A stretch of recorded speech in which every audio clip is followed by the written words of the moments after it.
साथियों नमस्कार। आज का वीडियो का हमारा मुख्य विषय है कि वर्षफल के माध्यम से कैसे पता करें कि इस वर्ष जातक का भाग्योदय हुआ है या अब होगा। वर्ष कुंडली से कैसे पता करें भाग्योदय कब हुआ या हो गया या अब होने वाला है। कौन से ग्रहों का भाग्योदय करने में अहम भूमिका होती है, कौन से ग्रहों की भाग्योदय करने में अहम अहम भूमिका होती है, मुख्य भूमिका होती है। इसी विषय पर हम विस्तार पूर्वक चर्चा करेंगे। तो देखेंगे कि इस जातक का माना जो है, किसी की कुंडली हमने जो है, जो वर्ष कुंडली है हमने 2024 की लगाई और ये 2024 में इस जातक का जो वर्षफल है वो अक्टूबर महीने का है माना। उदाहरणतया अक्टूबर महीने का जन्म है और 2024 की वर्ष कुंडली बनानी है। तो वर्ष कुंडली में हम देखेंगे कि इस जातक का भाग्योदय हो गया है या होने वाला है। तो देखिए, सबसे पहले यहाँ पर वर्ष कुंडली ये मेरी बना रखी है, देखो वर्ष कुंडली ये 2024 की है। उदाहरणतया जातक का जन्म यानी 4 अक्टूबर का है और 4 अक्टूबर 2024 से इसका वर्षफल लगाना है। ये वर्षफल चलेगा 4 अक्टूबर 2025 तक।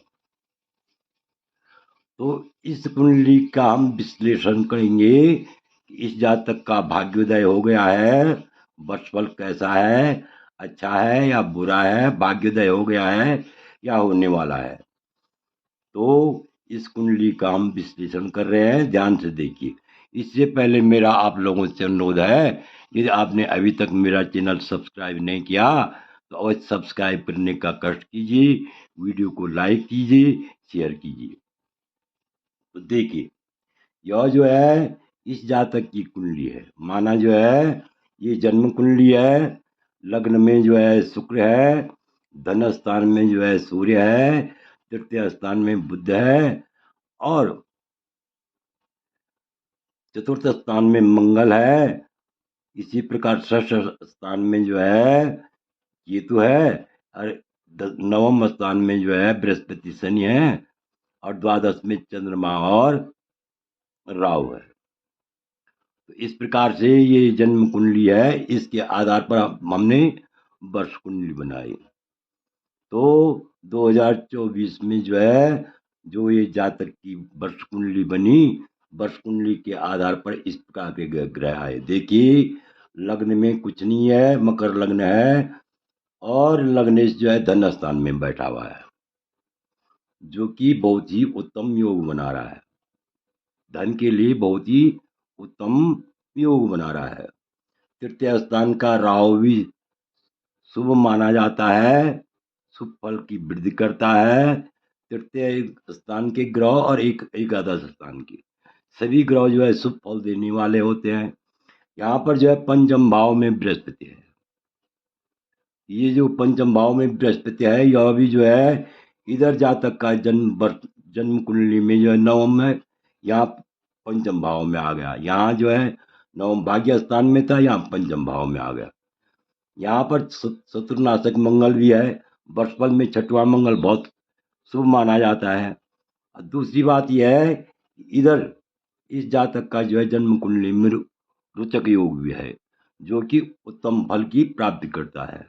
इसी प्रकार जो है यहाँ पर जो है नवम स्थान में देखिए, सबसे कमाल के ग्रह हैं ये, सबसे भाग्योदयी ग्रह है। यहाँ पर देखिए सूर्य, बुध और मुंथा। नौवीं मुंथा भी भाग्योदय कारक होती है। और दूसरी बात यह है कि ये जो है यहाँ पर नवम भाव में बुध यानी बुध जो है कन्या का बुध है, कन्या का क्या है, बुध है, जो कि उच्च है। यानी नवम भाव में उच्च का बुध होना, इस जातक के लिए नवम भाव में उच्च का बुध होना और नवम भाव में मुंथा का होना, ये पूर्ण रूप से ये ग्रह भाग्योदय करने में पूर्ण समर्थ है। तो देखिए इस प्रकार से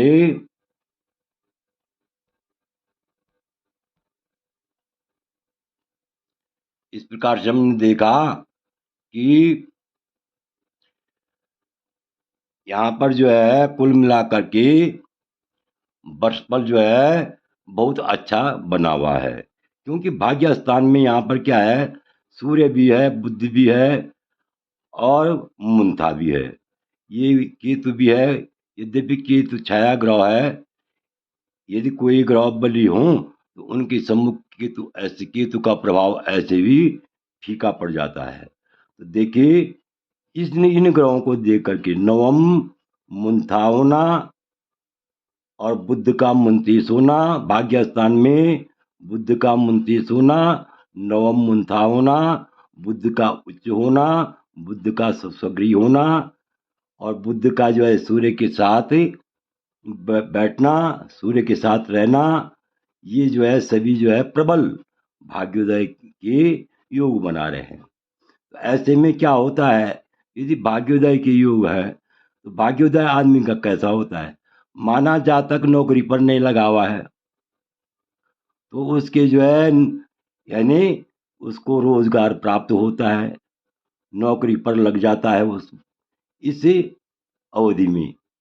जब जो है क्या होगी, ये जो है बुध की यानी मुद्दा दशा चलेगी, तो यहाँ पर देखिए कि बुध की मुद्दा दशा जो है कब चलेगी, तो जिस समय बुध की वर्षफल में मुद्दा दशा चली है, चल रही हो, उसी समय जातक का भाग्योदय होता है। दूसरी यहाँ दसम भाव में शुक्र है, तो शुक्र का जो है यानी स्वगृह होना दसम स्थान में, ये भी शुभ सूचक है। अर्थात राज्य पक्ष से ऐसे जातक को लाभ की प्राप्ति होती है, यानी जिस भी व्यवसाय में है वो उस व्यवसाय में उसको अत्यंत सफलता मिलती है। और इधर जो है धन स्थान का शनि भी है, जो कि बहुत ही जो है उत्तम है वर्षफल में, क्यों लगने इसका धन स्थान में होना, तो ये जो है बहुत ही शुभ फल की प्राप्ति करता है। इधर पंचम बृहस्पति का और उच्च की बुध का आपस में तालमेल है। यदि ऐसा जातक कोई प्रतियोगिता परीक्षा देता है तो अवश्य ही जो है उसको जो है क्या होता है, सफलता प्राप्त होती है और कठिन से कठिन प्रतियोगी परीक्षा में वह जो है सफलता प्राप्त करता है। तो देखिए अब ये कब सफलता भाग्योदय कब हुआ है या होगा, तो इस विषय पर हम जो है अब देखेंगे, आगे देखेंगे कि यहाँ पर देखिए जन्मेश, लग्नेश और भाग्येश ये कब चलेंगे, कैसे चलेंगे, इस विषय पर हम जो है देखेंगे कि यहाँ पर जो है ध्यान से देखिए।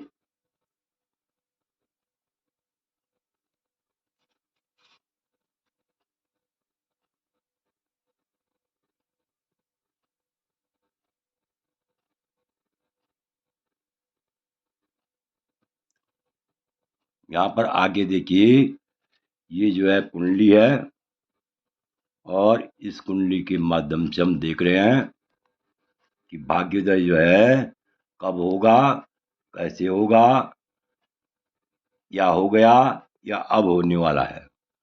तो देखिए ध्यान से देखिए, यहाँ पर जो है सबसे पहले हम देखेंगे पंचाधिकारी। सूर्य जो है जन्मेश है और शनि जो है यहाँ पर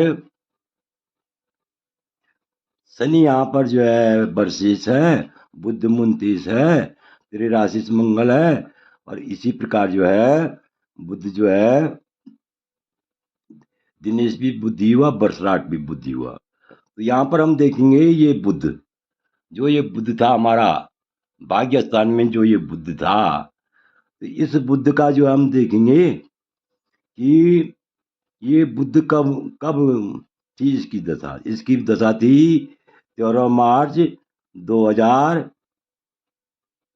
यानी 25 से 4 मई 2025 तक, 1 महीने 21 दिन। तो इस बीच जो है इस जातक का जो है सभी कार्य, रुके हुए कार्य पूर्ण होने के योग थे, भाग्योदय कारक योग थे। जिस भी जिस भी कार्य में वह रत था, जिस कार्य की का इच्छुक था, उस कार्य में इसकी सफलता के योग थे, और इसके मनोरथ पूर्ण हो गए हैं। इस प्रकार से हमें वर्षफल से पता चल रहा है कि वर्षफल में जो है यहाँ पर पूर्ण सफलता के योग थे। इधर जो है शुक्र शुक्र भी जो है राज पक्ष में है, ये 25 मई से 25 जुलाई तक था। आगे शनि भी ठीक था। कुल मिलाकर के यह वर्षफल जो है बहुत ही उत्तम बना हुआ है। यह वर्ष जो है ऐसे जातक के लिए अति उत्तम फल देने वाला है, इसमें कोई संदेह नहीं है। आशा है कि आप इस वीडियो को भली बात समझ गए होंगे। बीच में अवरोध हुआ उसके लिए क्षमा चाहता हूँ। वीडियो देखने के लिए बहुत बहुत धन्यवाद।